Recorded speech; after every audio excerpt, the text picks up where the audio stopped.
Army chief थे general Parvez Musharraf. जनवरी 1999 कराचा साहब। तो आर्मी चीफ ने हमें अफ्तार पे बुलाया, लेकिन टाइम था वो बहुत ज़रा अर्ली, अफ्तार का टाइम बहुत अर्ली था, 2 घंटे पहले बुला लिया। तो वहाँ जब मैं पहुँचा तो मैं एक उर्दू अखबार का एडिटर था, ज़ियाउद्दीन साहब जो हैं वो अंग्रेज़ी अखबार के एडिटर थे, एक वहाँ पे तारक वारसी साहब थे, और एक हमारे और बुजुर्ग हैं सऊद साहिर साहब, वो भी थे वहाँ। तो हम 4-5 लोग थे।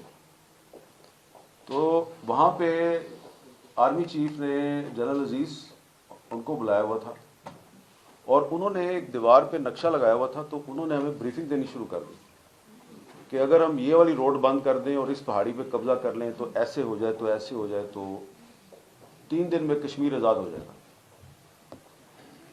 तो मैं तो सीधी सी बात है, मैं बड़ा आई वॉज थ्रिल्ड।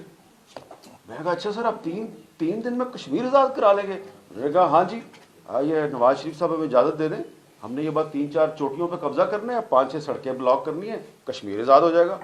मैं कहा जी वह तो बड़ी ज़बरदस्त बात है। ज़ियाउद्दीन साहब बिल्कुल मेरे साथ बैठे थे जिस तरह, उन्होंने मुझे नीचे से ठुटा मारा, चुप कर। चुप कर गया। तो वो ब्रीफिंग जारी है।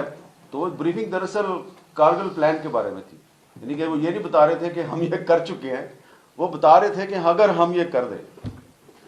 तो फिर जब दोबारा बात हुई तो अब क्योंकि मैं एक दफ़ा उसके बारे में ज़रा पसंदीदगी का जेस्चर दे चुका था, तो वो मुशर्रफ साहब बार बार मेरी तरफ देखते थे। तो फिर क्या ख्याल है आपका? मैं कहा जी बिल्कुल ठीक है।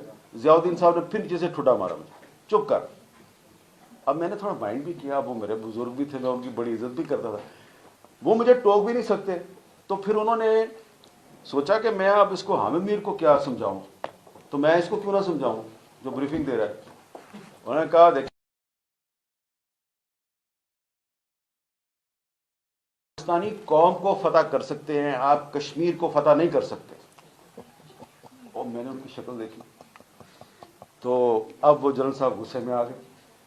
तो जनरल साहब ने उसके बाद मुक्का घुमा के लहरा के उनको कन्विंस करने की कोशिश की। तो ज़ियाउद्दीन साहब ने काउंटर आर्गूमेंट शुरू कर दिए।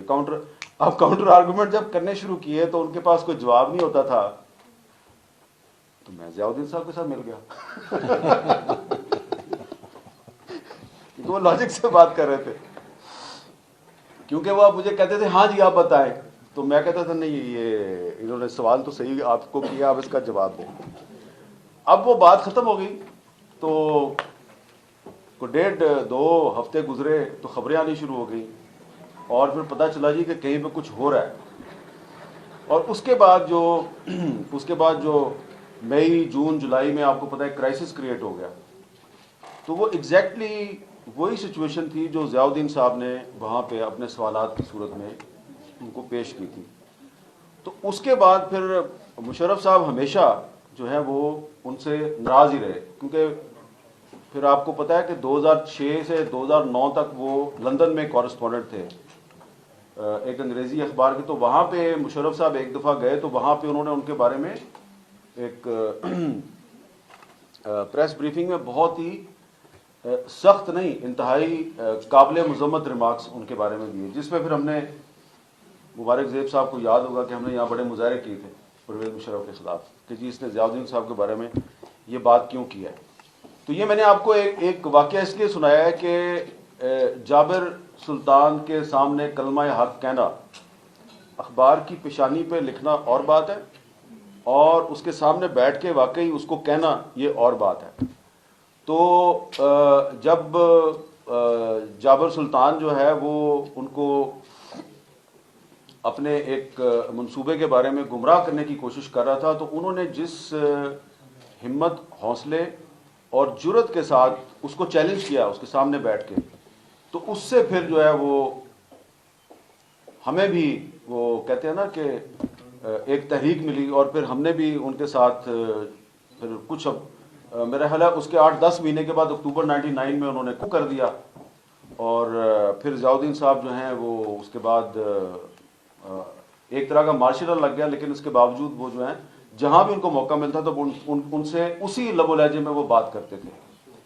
تو اس لیے ضیاء الدین صاحب جیسے جو صحافی ہیں وہ ہمارے لیے مشعل راہ ہے. یہ بات کہنے کی نہیں ہے، یہ تو میں آپ کو اپنا ایک تجربہ بتا رہا ہوں کہ کس طرح ضیاء الدین صاحب جو ہیں انہوں نے اپنے وقت کا جو ایک ڈکٹیٹر تھا اس کو پاکستان کے اندر نہیں، پاکستان کے باہر بھی اس کو چیلنج کیا.